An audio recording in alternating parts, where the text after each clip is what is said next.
예, 지방선거가 바로 내일 모레 이틀 남았는데, 이제 와서 무슨 뭐 지방선거에 특별히라도 영향을 줄 만한 뭐 그런 일은 없고, 또 이미 또 사전투표로도 상당히 하셨기 때문에, 좀 더 일반적인 관점에서 좀 얘기를 드리겠습니다.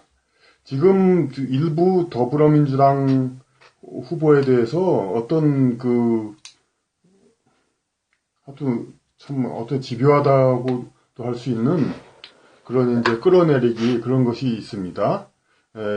이것이 이제 비단 경쟁 상대자인 뭐 자유한국당에서 이렇게 하는 거 그걸로만 그치면 모르겠는데 보면은 이제까지 그 자유한국당이나 기타 보수 세력에서 그렇게 어떤 비난을 했던 주요 언론들에서도 자막으로 그냥 엄청나게 그런 기사들을 내보내고 있고 모든 포털 언론들도 또 엄청나게 또 내보내고 있습니다. 그런데 이렇게 일부 더불어민주당 후보를 이렇게 집요하게 공격하는 쪽은 근원을 따지자면 지금은 어쨌든 간에 한때는 더불어민주당 쪽의 편에 섰던 사람들입니다. 그 사람들이 뭐 준 정치 활동을 했던 혹은 뭐 문화적으로 어떤 그쪽을 섰던 간에 현재로서는 어떤 명분을 가지고 그럼 반기를 들었냐 하면 이제 이른바 도덕성이죠.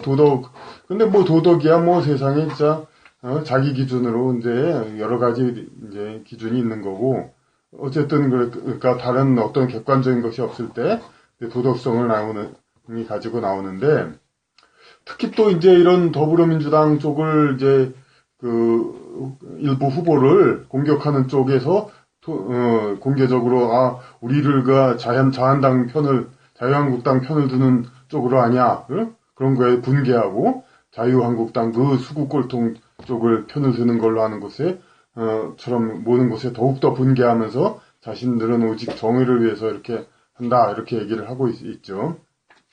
그런데 이렇게 선거판이라기보다 이제 원래의 정치가 그럼 그 이분법으로 반드시 돼 있느냐? 그렇지 않다는 건 말씀드릴 수가 있죠. 그렇지 않다는 건 여러분 말씀드릴 수가 있습니다. 단지 또 이제 뭐 제3당 뭐 이제 지금 여태까지 많이 그런 얘기도 많이 있었지만은 그 제3당의 존재뿐만 아니라 유력한 정당이 있으면은 원래 또 당내 파벌이라는 게 있죠. 그리고 또 이쪽에서 또 보수 그런 쪽의 화법을 인용하면은 더불어민주당 이쪽을 자꾸 작용하시라고 어쩌고 그렇게 자꾸 얘기를 하잖아요. 근데 또 온건한 쪽은 이제 그렇지 않다고 보고 있고. 그런데 사실이 또 상당히 그러니까 골수좌파 민족주의자라고 봐야 할까? 좀 이제 격이 낮은 표현은 여기서 일단 제외한다면 그런 사람들은 일단 더불어민주당을 상당히 지지를 하죠. 극히 일부가 이제 과거 통합진보당이나 지금 정의당을 지지하고 이 골수좌파 민족주의자들이 가장 두려워하는 것은 이 자유한국당의 집권보다도 집권해봐야 뭐 무능하고 그냥 이기적인 그 보수 지도자 세워놓으면 금방 더 무너지고 그러지 말았죠. 그거 다시 또 찾을 수 있었고 그것보다 더 이제 두려워하는 것은 이제 그렇게 어떤 적폐라든지 그런 시비를 별로 걸 수 없는 정당이나 정치 세력 그런 쪽이 현재로 말하자면 더불어민주당일 수도 있죠. 이쪽이 보수화되는 겁니다. 이 보수화가 되는 것에 대해서 그렇게 되면은 이제 정말로 집권당을 통한 주류 정치를 통한 소위 말해 이 나라의 좌경환이 하나 이제 민족주의 골수좌파 민족주의 지배 사회 이렇게 만들어 놓는 계획이 흐트러지는 겁니다. 그래서 그 복잡한 설명은 다음에 기회에 하기로 하고 당장의 구도에서 그쪽 이제 골수파들의 어떤 바람은 현재 문재인 대통령은 완전히 만족하든 그렇지 않든 간에 일단 세워놨지만은 이 문재인 대통령을 후계자가 되어야 할 사람은 반드시 그보다 더 왼쪽 그러니까 중단 없는 좌향을 해야만 한다는 그런 겁니다.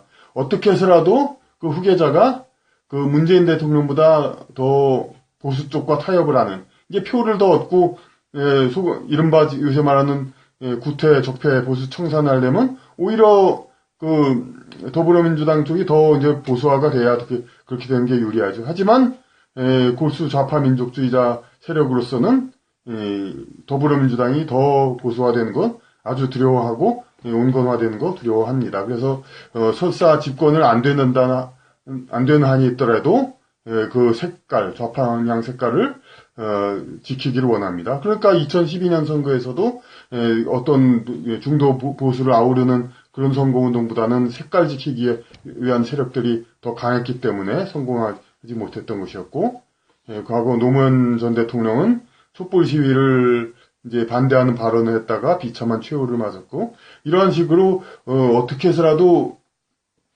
지금의 이제 그들이 기대하는 그 집권당 이런 쪽이 조금이라도 우편향, 그러니까 수정주의 혹은 이제 보수 쪽으로 그들 생각하는 타협 이런 쪽으로 나아가는 것을 그들은 응징하려고 하는 겁니다. 어떻게 해서라도 다음 후계자들은 하나하나 차곡차곡 좌편향으로 가가지고 이제 그쪽 민족주의 세력이 이제 이 나라를 점유하는 그런 쪽으로 가기를 원하기 때문에 이들로서는 그렇게 앞으로의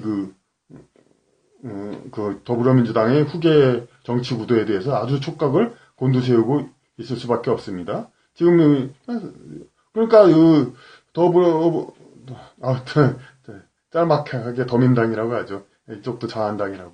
더민당과 자한당 양쪽을만의 싸움으로만 본다면야 뭐 다르게 볼 수 있지만은 지금 이 두 당의 상대적인 걸 빼고 이렇게 보면은 지금 보면은 더민당 쪽에서 자꾸 이렇게 공격받는 사람들 참 보십시오. 이제 이미 공격받아서 무너진 사람도 그렇고 한 서너 명 다 보면은 그렇게 이쪽 색깔이 저쪽 색깔이 있지 않은 사람들인 것을 알 수 있을 겁니다. 그러니까 이런 것을 골수 자한당이 반드시 집권해야 되고 그래야 우리가 대한민국이 융성한다. 그렇게 또 소신이 짙은 분들은 또 그 공격이 찬성을 해도 좋겠습니다만은 이제 어떤 사람분들은 또 골수 보수라고 하면서도 또 자기들은 자한당을 비판하고 대한애국당 기타 등등 다른 생각을 가진 분도 많은데 자한당만을 유일한 대안이 아니라고 생각하고 오히려 이제 정말로 이 나라 전체의 어떤 이제 무모한 작용화라든지 여러 가지 그런 걸 생각하는 분들은 이런 이제 선거판에서 여러 가지 정치적인 난무 이런 거에 대해서 세부적인 그런 이제 문제점 이런 것들을 좀 생각해 보고 이제 이런 거 단지 두 당의 문제가 아니라 앞으로 나아갈 특히 더민당이 앞으로 나아갈 방향에 대해서 상당히 민감해야 하는 이러한 운동들, 이런 운동의 성질 이런 걸 잘 파악하고 이렇게 앞으로 우리가 좀 더 대처하면 좋겠습니다.